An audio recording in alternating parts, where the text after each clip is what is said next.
Graça e paz, igreja, mais uma EBD em casa e dessa vez a aula número 3 do livro do Apocalipse.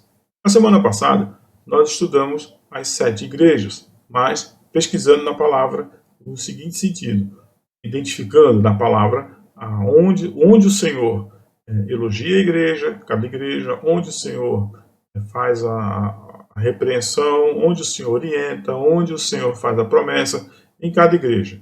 E a gente viu que o Senhor, muitas ele criticou, não fez nenhum elogio, outras não teve nenhuma correção, porque não teve nenhuma crítica em relação ao comportamento da igreja. E assim a gente fez um estudo das 7 igrejas de uma forma bem simples. Dessa vez nós vamos fazer uma coisa diferente. Dessa vez nós vamos entender da seguinte forma. As cartas às igrejas, elas apresentam, assim, de certa forma, um caráter histórico, local, daquele tempo, e atemporal, ou seja, além daquele tempo. De forma que a gente pode entender que cada igreja recebe uma carta com as orientações e condenações, aquilo que a gente já viu daquele tempo, no entanto, ela é atemporal. Ela alcança tempos além daquele lá. Nesse sentido, nós vamos aprender hoje o que se fala em relação ao significado temporal, atemporal de cada igreja, de cada igreja da Ásia Menor. Certo? Para isso, nós vamos então entender que hoje nós vamos fazer uma leitura, um estudo breve de uma teoria que entende a igreja como períodos de tempo sucessivos, ou seja, as 7 eras da igreja. De modo que nós vamos dar uma pincelada também, não pode ser uma coisa muito profunda, mas uma pincelada do que seriam esse tempo sucessivo. Ou seja, para explicar de uma forma bem simples, cada igreja representa um período de tempo, onde tem um início e um fim. E no fim daquele tempo, daquela igreja, inicia o tempo da igreja seguinte. Por exemplo, temos a igreja de Éfeso. Nós vamos ver daqui a pouco qual o período dela. E depois, nós vamos ver que depois dela começa o período da igreja de Esmirna. Mas é um período profético, um período espiritual. Então esse é o primeiro passo, o primeiro contexto, vamos dizer assim, do entendimento de igreja como período de tempo sucessivo.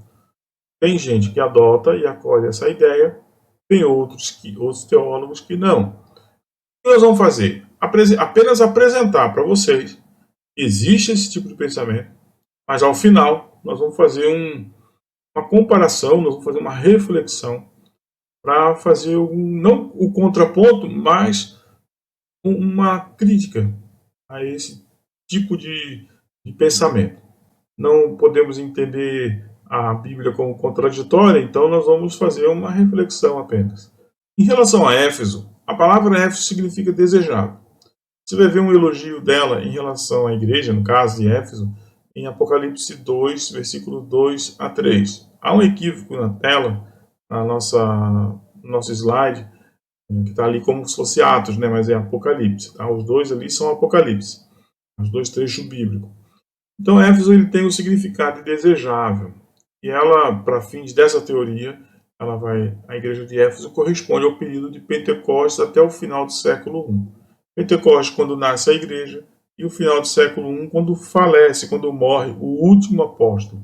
Por isso ela é chamada o período da igreja apostólica, ou seja, o período de tempo da existência dos apóstolos.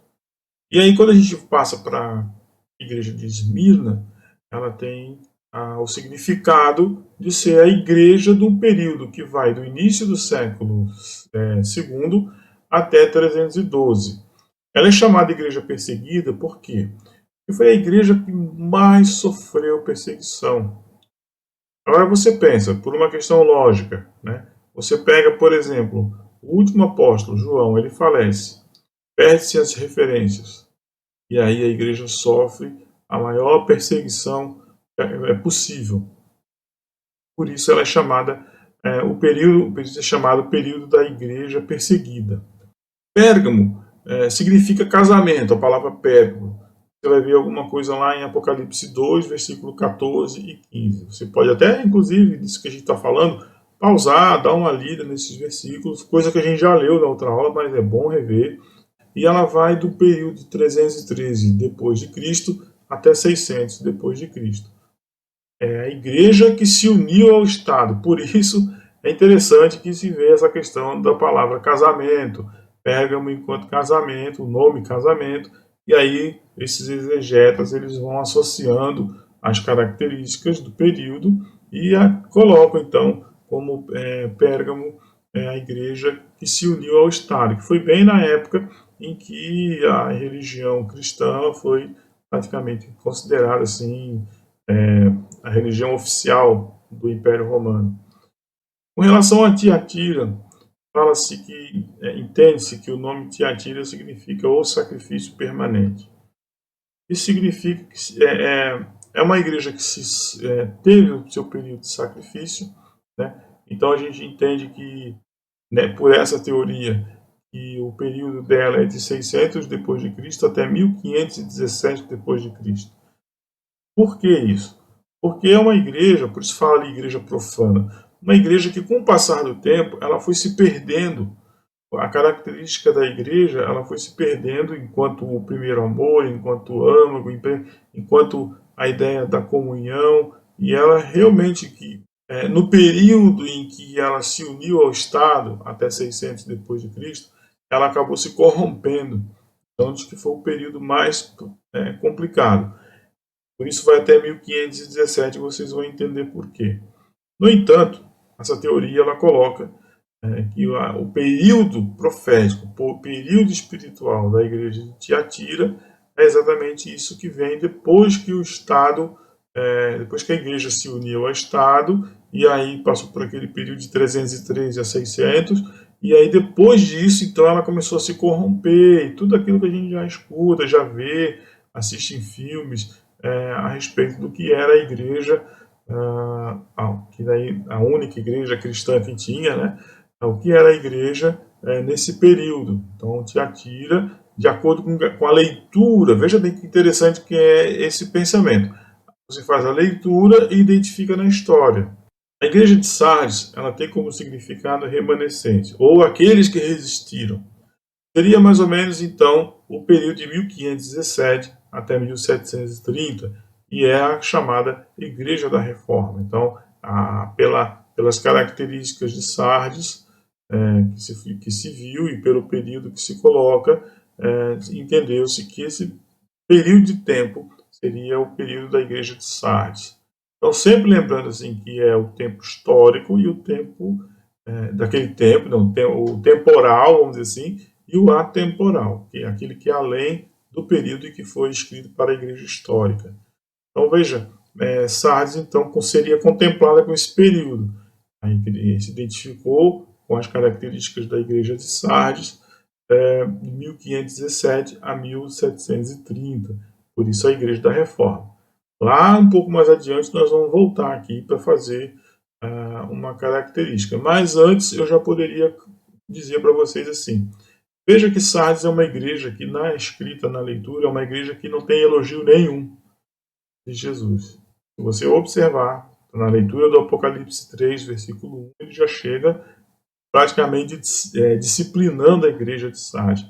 Então, fica aquela ideia assim, mas se a igreja da Reforma, por que o período profético é a igreja da Reforma, o período da Reforma protestante e depois, até 1730, ora, por que é uma igreja, então, que não foi elogiada? Então, agora, existe um conflito aí, né? Por que é uma igreja que não é elogiada?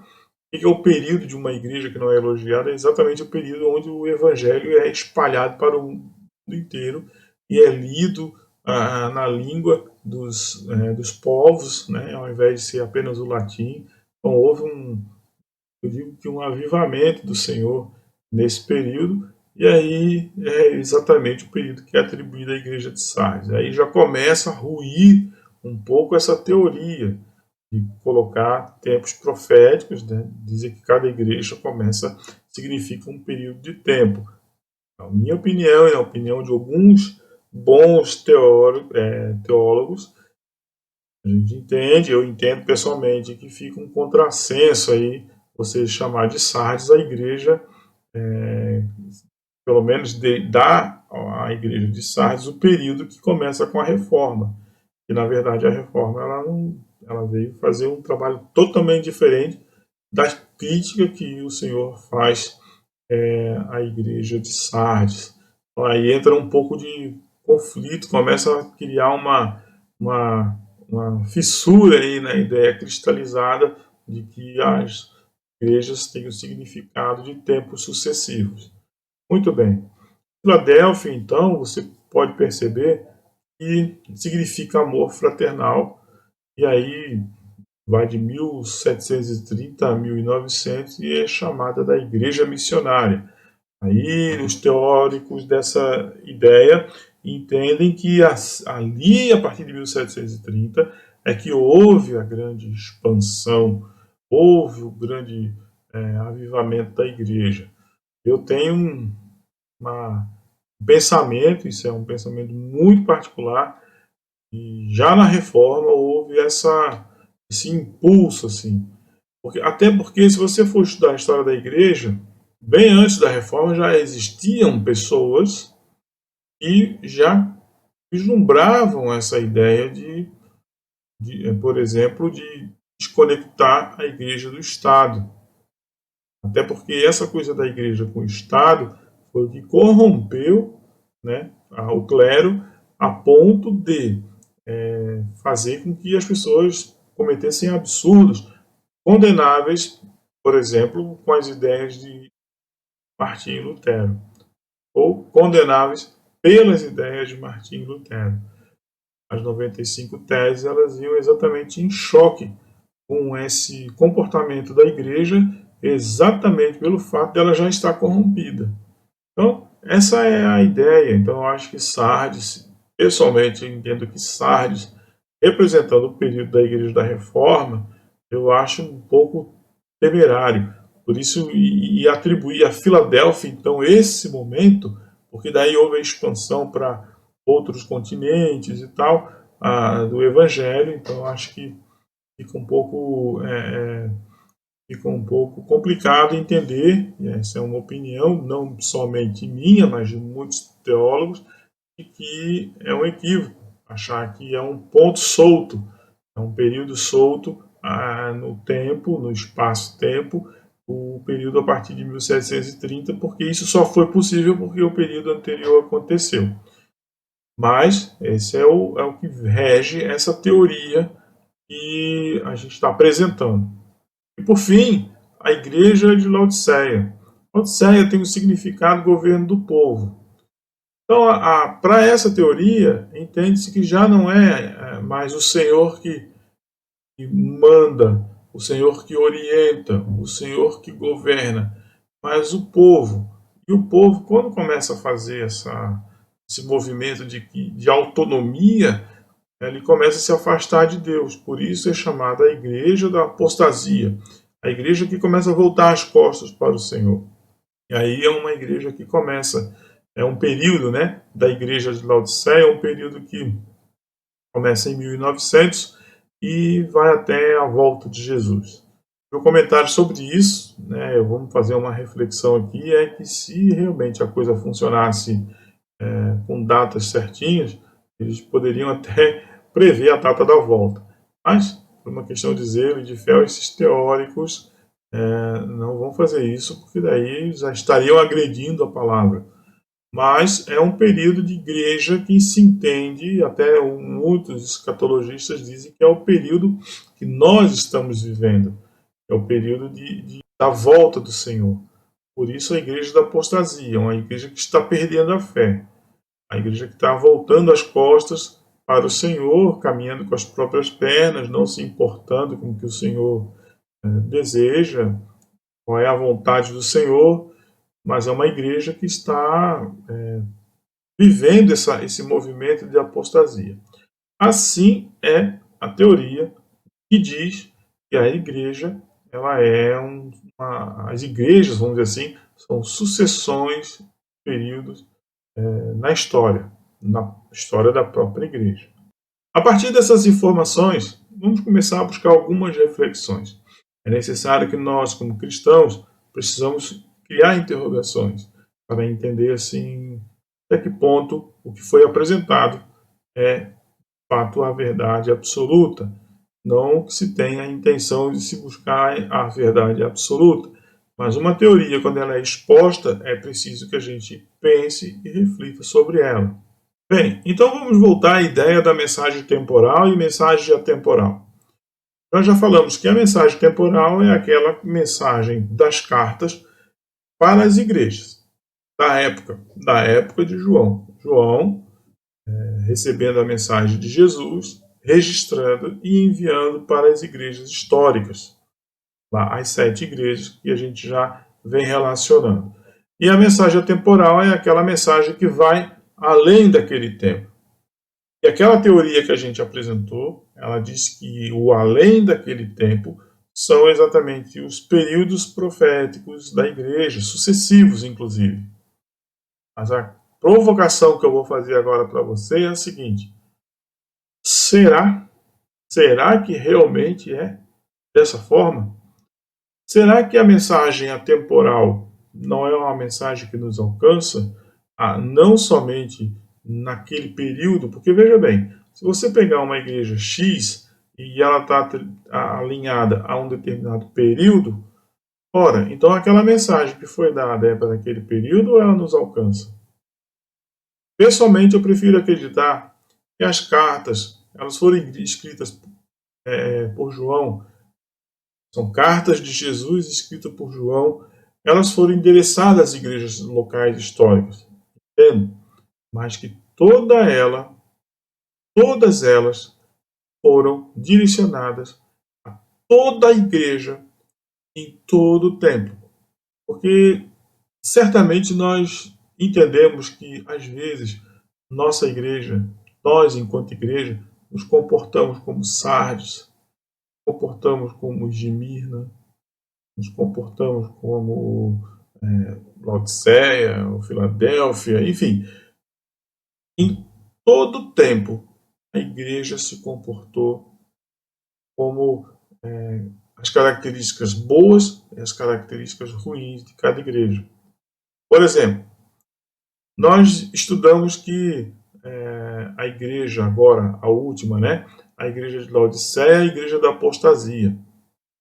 Mas se você observar na Idade Média, ora, para que mais apostasia? Para que mais busca por ídolos, por práticas que parecem muito parecidas com as práticas dos pagãos? Mas existia, naquela época, atividades dessa natureza. Então, seria correto a gente dizer que a igreja de Laodiceia é a igreja que viveu na Idade Média, o período de Laodiceia. Mas não. Lá, na Idade Média, nós identificamos características de Laodiceia, características de Sardes, características da igreja de Éfeso, né? Porque grandes cristãos existiram na igreja na Idade Média, por exemplo. E tem as características de Éfeso, características que traziam, por exemplo, o amor, a comunhão. Se você for estudar, fazer um estudo da história da igreja, você vai ver que existiam pessoas que viviam em comunidades, no deserto, e viviam exatamente aquilo que os primeiros cristãos viviam. E aí entramos nessa celeuma. Então, a gente vai mostrar a partir de agora e vai fazer você refletir que as cartas das igrejas, elas têm esse caráter temporal porque foram escritas para aquela época, mas tem um caráter atemporal porque cada uma daquelas cartas alcançou todos os cristãos em todo o tempo e também nos alcança. Se você olhar cada carta e ler os elogios, e ler as condenações, e ler as promessas, são promessas que foram feitas para todos os cristãos, são críticas que foram feitas para todos os cristãos, porque em algum momento da história a igreja sempre vai apresentar um comportamento de uma igreja diferente. Então veja, a partir de agora, a partir do próximo slide, o trabalhinho que nós vamos, a reflexão que nós vamos fazer. Por exemplo, nós vamos usar 3 igrejas só, tá? Para não estender muito tempo. A igreja de Pérgamo, se você ler o Apocalipse 2, versículo 13, diz assim: Contudo, você permanece fiel ao meu nome e não renunciou à sua fé em mim, nem mesmo quando Antipas, minha fiel testemunha, foi morto nessa cidade onde Satanás habita. Bem, em primeiro plano, a gente entende que o Senhor está escrevendo para uma igreja em particular, na história, lá atrás, do tempo de João, e narra um fato específico, quando Antipas, minha fiel testemunha, foi morto nessa cidade. No entanto, em quantos períodos da história, por exemplo, pessoas permanecem fiel, mesmo que alguém morra do seu lado? Quantos na história permaneceram fiel ao Senhor, mesmo tendo família sendo perseguida, mesmo tendo parentes sendo perseguidos, irmãos em Cristo sendo perseguidos?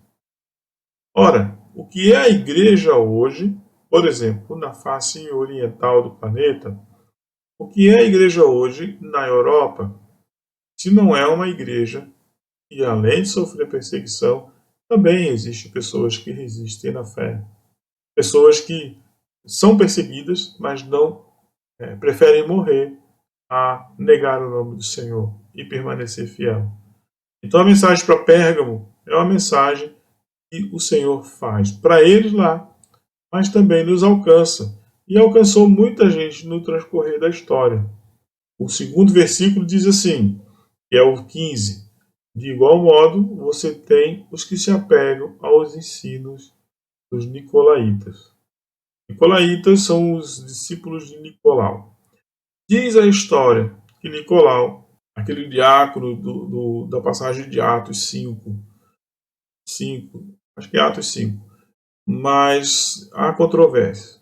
Disse que o Nicolau, e aí não vamos falar do diácono, mas que alguém chamado Nicolau, então começou a introduzir algumas teorias dentro do cristianismo, e essas teorias, essas ideias, elas fizeram que muita gente se desviasse do verdadeiro evangelho, principalmente no que se refere à idolatria, no que se refere a imoralidades. Então, Nicolau ele era o responsável por introduzir esses princípios pecaminosos dentro da doutrina cristã. Seria uma espécie de um evangelho equivocado, o falso evangelho. Então veja, em Pérgamo acontecia isso, mas será que isso nunca aconteceu no decorrer da história? Sim. Até nos dias de hoje acontece isso. Pessoas que tentam relativizar a fé, pessoas que tentam inserir conceitos humanos e mundanos dentro da fé, dentro do evangelho, para adaptar o evangelho. Pessoas que tentam extrair segmentos, cortam um pedaço da palavra para adaptar a conduta pecadora de muitos irmãos. Então isso acontece na igreja até hoje e sempre existiu. Então a mensagem para a igreja de Pérgamo é uma mensagem que atravessa o tempo por toda a história da igreja de Jesus. O comportamento da igreja. Veja que temos mais um exemplo aqui, Sardes. Conheça as suas obras, você tem fama de estar vivo, mas está morto. Está ali, o segundo saiu errado, mas é está morto. É uma afirmação do Senhor.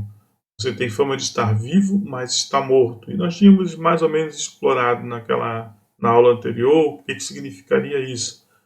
Pessoas não estão. É como sepulcro caiado. Está bonito, está formoso por fora, mas por dentro está podre, está morto. Não tem nada lá dentro.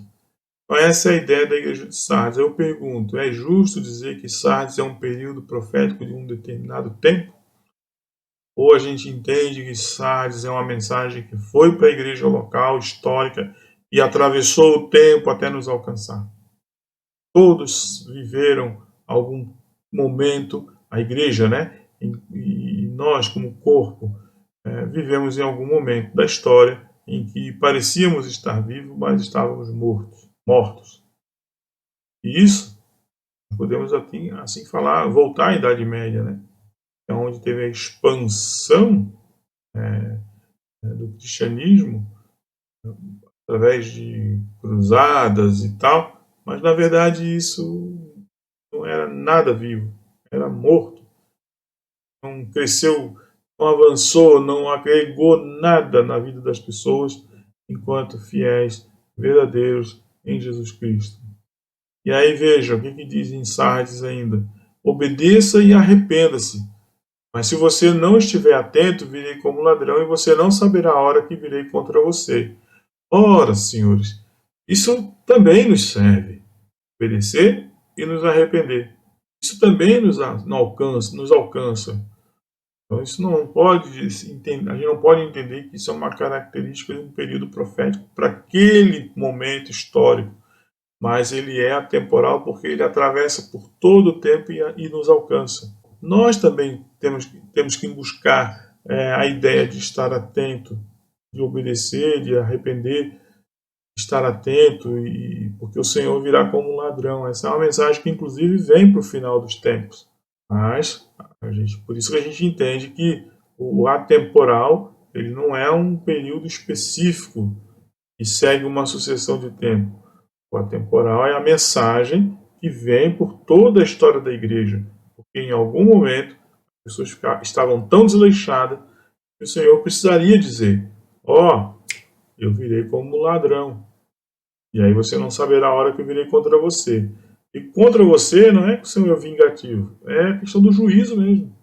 Então essa mensagem, ela serve para todo cristão.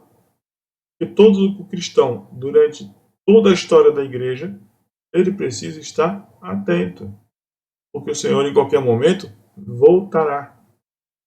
E haverá o juízo. Então temos que estar prontos. Mas isso é uma mensagem para a igreja de Sardes.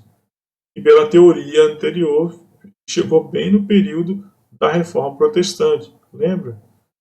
Agora, isso é só para aquele período, pós-reforma, até 1730? Não. É para todo o tempo da existência da igreja. Em todo o tempo, todos temos que estar preparados. Porque essa era a mensagem dos primeiros cristãos. Lembra? Inclusive, eles queriam até, estavam questionando: o Senhor falou que voltaria e até agora não voltou.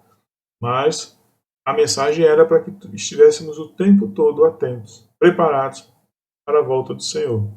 E o último exemplo que eu dou para vocês, para a gente chegar a essa ideia do atemporal, vem da igreja de Laodiceia. Então, no versículo 16 diz assim: assim porque você é morno, não é frio nem quente, estou a ponto de vomitá-lo da minha boca. Lembra que um pouquinho antes, o Senhor diz: você tem que ser quente ou frio, né? Então, é a ideia de que você tem que ser um cristão verdadeiro. Você tem que ser um cristão tal como o quente e o frio. O frio, na verdade, sim, eu vou explicar isso na última aula. O frio não é nem no sentido de que a frieza faz com que você não olhe para o Senhor, mas quando você é quente, você está, então, fervendo. Não. A ideia é da convicção. O morno, você não sabe se é quente ou frio. Mas é a ideia da convicção. Ou você é quente ou você é frio. Convicção no Senhor. São polos extremos. Então aqui a gente não diz assim se o quente é o santo e se o frio é o não santo, não salvo, vamos dizer assim. Mas o que o Senhor quer dizer é assim, que você precisa ter uma decisão. Você precisa tomar uma decisão. Você precisa ter uma convicção. Ou quente ou frio, mas uma decisão. Mas eu pergunto, isso seria uma coisa para o final dos tempos? Ou durante toda a história da igreja, os cristãos precisariam estar com um comportamento ou quente ou frio, nunca morno? Essa é uma questão para se pensar. E no próximo versículo a gente lê assim: eis que estou à porta e bato. Se alguém ouvir a minha voz e abrir a porta, entrarei e cearei com ele e ele comigo. Aí vem essa questão. Desde quando o Senhor fala isso para o seu povo? Desde quando o Senhor passou pela nossa terra. Desde quando o Senhor passou por nós, como Jesus histórico, como Jesus que estava no meio dos apóstolos, vivo. Quando a gente fala dessa questão do Senhor bater na porta, alguém ouvir a voz, né? Perdão, se alguém ouvir a voz e abrir a porta, o Senhor sempre falou. Eu sempre disse assim: olha, Pede e receberá, procura e achará, bate e a porta se abrirá. O Senhor está fazendo o caminho inverso, Ele está dizendo assim, que Ele está vindo na nossa direção, mas você tem que aceitar. E aí Ele estará em comunhão conosco. Esse é o sentido. Agora eu pergunto, essa mensagem é só para o final dos tempos? Porque a igreja de Laodiceia é a igreja do final dos tempos. Não. A mensagem é para todo o tempo, para todos os cristãos. Desde quando Jesus passou por nós, ele falava exatamente isso. Essa era a mensagem central. Faça a sua reflexão. Observe, então, a partir desse final que a gente apresentou, confronte lá no seu discernimento com a teoria que foi apresentada e comece a fazer outras pesquisas para realmente perceber faz sentido aquilo que foi apresentado ou se faz sentido isso que está sendo finalizado com a ideia de que o atemporal não é período excessivo de tempo, mas uma mensagem que correu toda a igreja. E por fim, um versículo que eu gosto muito: farei do vencedor uma coluna no santuário do meu Deus, e dali ele jamais sairá. Na última aula, nós vamos trazer esse versículo também, quando nós falarmos das curiosidades do livro do Apocalipse. Na última aula eu vou trazer uma coisa bacana sobre isso daqui. Eu aprendi com o professor Rodrigo. Foi muito interessante. Forte abraço e fique com Deus.